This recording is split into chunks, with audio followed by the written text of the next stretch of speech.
Notre revue entendue nous vient des réseaux sociaux, précisément de la plateforme Observateur Citoyen. Et voilà, donc on a tout de suite cette image de cet accident, de ce carambolage, on a envie de dire. Publication donc de la plateforme Observateur Citoyen sur sa page Facebook ce mercredi 23 février. Grave accident créé donc, qui crée un embouteillage, montre sur l'autoroute du Nord. Carambolage impliquant 9 véhicules, donc qui s'est produit ce matin sur l'autoroute du Nord, voie express dans le sens Yopougon-Adjamé, selon donc le groupement des sapeurs-pompiers militaires. Bilan du carambolage, malheureusement 6 victimes, donc 5 ayant signé donc des décharges de responsabilité, refusé donc leur évacuation. Et une victime évacuée donc dans une clinique privée à Yopougon. Je vous disais donc conséquence de ce carambolage, donc embouteillage monstre sur l'autoroute du Nord et dans la commune de Yopougon et d'autres conséquences, retard dans les services et perturbation d'un certain nombre de services. Malheureusement, hein, monsieur, madame, un nouvel accident. Oui, nouvel accident. Enfin, les accidents vont souvent arriver. Moi, ma lecture, c'est que ça nous pose le problème des infrastructures routières, c'est tout. On ne peut pas avoir 3 voies pour relier, 3 millions de personnes d'un côté et 3 millions de l'autre. Enfin, ça n'a pas de sens. Il faut plus de voies. Voilà. Pour rentrer à Yopougon, à partir d'Adjamé, il y a 3 voies. Voilà. Soit vous passez par Bobo, vous allez sortir à la prison civile, soit que c'est un axe que vous n'aimez pas trop, ou bien vous allez prendre par l'autoroute du Nord ou prendre par la voie par Mosicro. Voilà, quoi. C'est intenable. Et encore donc, la voie par Mosicro. Voilà, donc ça veut juste dire que le problème qui est posé ici, c'est ça. Et moi, l'autre lecture... Est-ce que la solution, c'est pas le pont? Voilà, c'est ça le pont qu'on a. Oui, mais ça, c'est pour dire que voilà, on fait bien d'avoir des voies supplémentaires pour permettre qu'on puisse accéder. Moi, l'autre problème aussi que ça me pose, c'est peut-être 2 autres problèmes en un. C'est d'abord la capacité de nos services de dépannage et autres forces de l'ordre à agir dans un contexte comme celui-là, où il n'y a pas beaucoup de voies, à agir pour débarrasser. Et à quand cette histoire de constat à l'amiable? Vous savez, en Europe, on est passé à autre chose. Vraiment, vous savez, quand on a un accident, un petit accrochage sur l'autoroute, sur le VGE, ben, d'abord on va appeler les policiers, enfin je pense qu'ils ont d'autres choses à faire. Ils vont ramener de longs mètres. Non, je veux dire... Oui, mais là, on est sur un grave accident. Il y a 9 véhicules, il y a des victimes. Sur un grave accident. L'amiable, je ne suis pas sûr que ce soit la meilleure solution. Non. Vous savez, il y a des embouteillages qui sont nés juste parce qu'il y a eu un tout petit accrochage entre 2 personnes qui se sont arrêtées. C'est ce que je veux vous dire. Vous parlez dans le cas plus général. Oui, sortons plus, on va pas rester dans ce cas. Ce cas, je vous l'ai dit, pour moi, c'est lié au fait que on a une voie qui est obstruée, personne ne peut passer. Mais après, il y a d'autres éléments qui, de mon point de vue, rentrent en ligne de compte dans ces embouteillages monstres. Prenez le pont de Gaulle et je vous laisse là-dessus. Vous montez, à peine s'il y a un petit accrochage au niveau de l'immeuble Zarama, là, le fond lagunaire.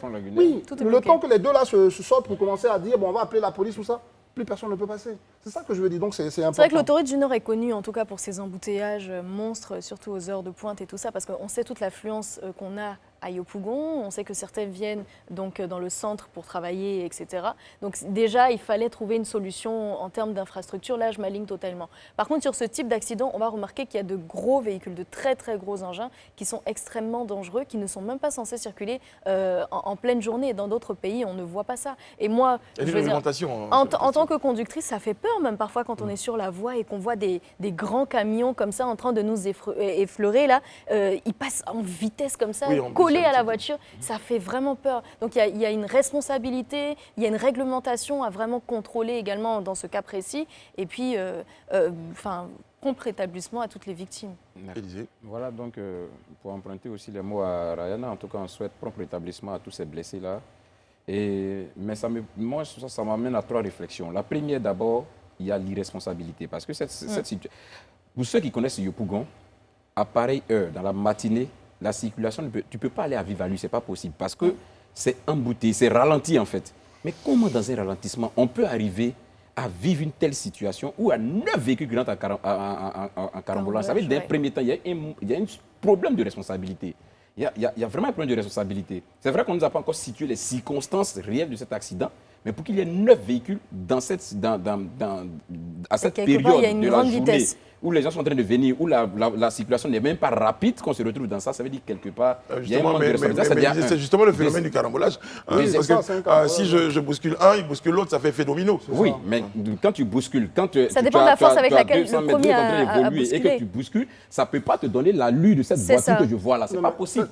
Celle qu'on voit quand même sur le site, on voit qu'il y a quelqu'un qui voulait... Voilà, donc il y a quelque chose d'assez violent. Ça, c'est déjà un. Deuxièmement, ça me pose le problème de l'état des véhicules qui circulent à Abidjan. Parce que ça, quand on va aller, tu vas regarder, je suis sûr qu'il y a forcément des soucis liés même à l'état des véhicules qui est à la base de ça. Non, je suis convaincu. C'est de la spéculation peut-être, mais j'en suis convaincu. L'une des choses aussi que je note en troisième position, et j'ai vu ça ici, l'une des conséquences de cette situation, on parlait tout à l'heure de la vie chère, augmentation des prix de transport. Par exemple, les mini-cars Baka de 10 places sont passés de 300 francs à 500 francs. Je suis curieux d'entendre votre chute. Non, je l'évoquais hier ici, les phénomènes de la vie chère, au-delà de voir les responsabilités du gouvernement, je pense que nous, en tant que citoyens, on doit pouvoir, nous aussi, nous regarder dans un miroir et voir notre responsabilité et y apporter des correctifs. Ça, c'est l'un des éléments. Le fait qu'il y ait un accident, qu'il y ait un carambolage, à quoi est-ce que les passagers en sont responsables? Pourquoi on passe de 300 francs à 500 francs? Les embouteillages. Mais est-ce que c'est eux qui en sont responsables? Pourquoi on passe de 500 C'est de l'opportunisme, mais ça, on est d'accord. Non, mais c'est pas de l'opportunisme. C'est pas solidaire. Bien sûr, c'est pas solidaire. Mais c'est pas solidaire. De profitarisme. Oui, si tu veux, empruntons ce néologisme, s'il te plaît. Mais voilà, on ne peut pas augmenter les prix comme ça par une sorte d'opportunisme tout le temps. Moi, je ne suis pas du tout d'accord avec vous. Si c'est une tendance lourde qui fait que, par exemple, on se rend compte qu'il n'y a pas assez de véhicules sur Yopougon au point qu'à un instant, on est obligé d'augmenter les prix pour pouvoir renouveler nos parcs, etc. Enfin, il faut que tu aies quelque chose. Mais je dis une opportunité comme ça, il y a eu un accident, bim, on augmente les prix. Enfin, mais est-ce qu'en augmentant les prix, vous extrayez de l'embouteillage? Non, mais ça n'a rien à voir. Mais tu consommes du carburant quand tu es dans un embouteillage comme celui-ci. Mais je veux dire, des petits malins qui font ça. Oui, mais on ne peut pas se baser sur l'opportunisme. C'est pas comme si c'est une augmentation qui a duré 1 semaine ou 2 semaines en se basant sur l'embouteillage. On a eu le fait de l'embouteillage qui a causé d'énormes retards. Vous avez vu qu'il y a des gens...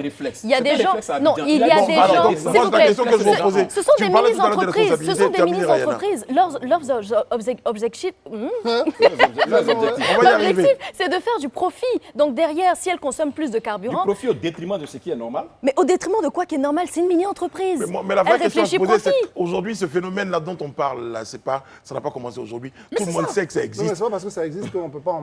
Non, mais justement, qu'est-ce qu'on fait pour ne pas que ça arrive? Très bien. Bon, c'est là où moi, très souvent, je pointe du doigt. Mais c'est là que moi, j'appelle aussi au sens de la responsabilité et de la solidarité de l'Ivoirien.